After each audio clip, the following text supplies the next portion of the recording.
Let's first start with a conversation I had with one gentleman, an economist, at the General Assembly wrap-up right there in Annapolis, where he deduced and showed us with numbers and a very nice-looking pie chart that we still have a $220 million structural deficit, even after the taxes that were passed this year.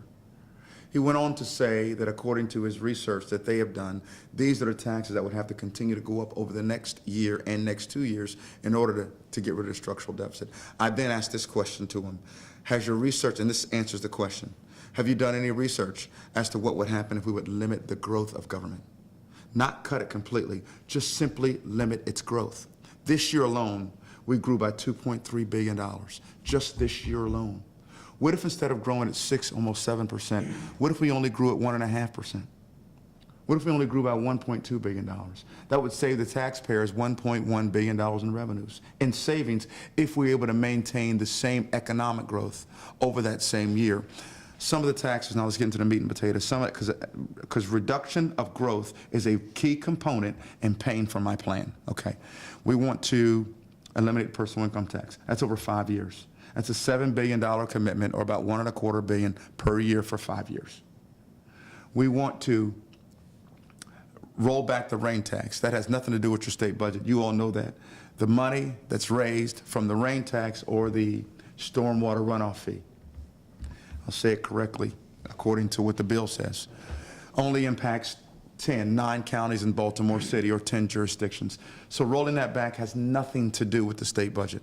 Okay, we want to roll back the aggressive gas tax. And we want to do that gradually.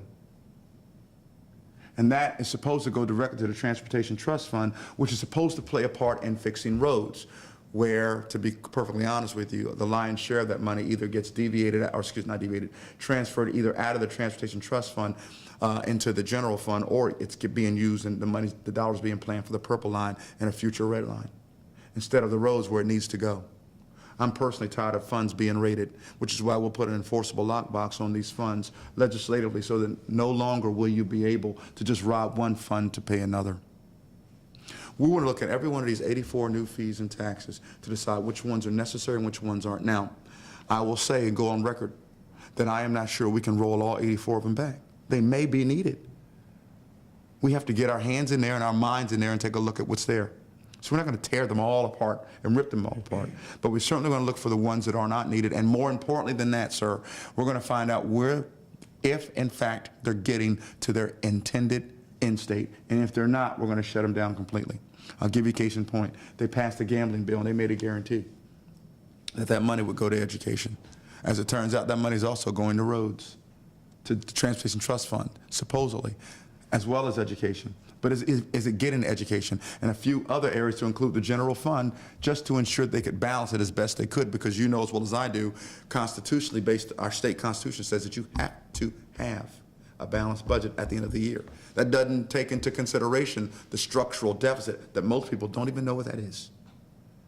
Part of what I do going around the state is to educate people, so they know a structural deficit, the difference between that and saying you have a balanced budget. Because in my opinion, dollars in the future don't equate to a balanced budget today. Those are a few that I can speak firmly that we're going to roll back.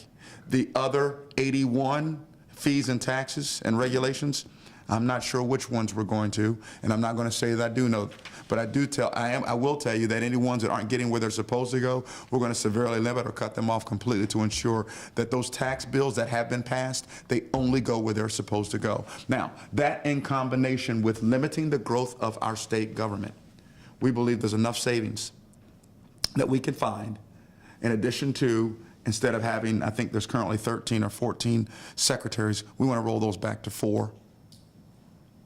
And this is not necessarily cutting jobs, because those secretaries and their departments already know that when a Lollar-Timmerman administration steps in, they don't expect to keep their jobs. They go out every cycle. They understand that, which is why they probably won't be voting for me. But when we do make the changes in those significant areas, we're not going to fill every one of those jobs back. We're going to find out which ones we need. And we're going to start with zero-based budgeting as a permanent economic policy in Annapolis, and each one of the secretaries and assistant secretaries are going to have to start from zero, from a zero budget line, and then build their budget from there. $40 billion is a lot of money. I guarantee you we can find 5 to 6 of it that's wasteful, that's wasted.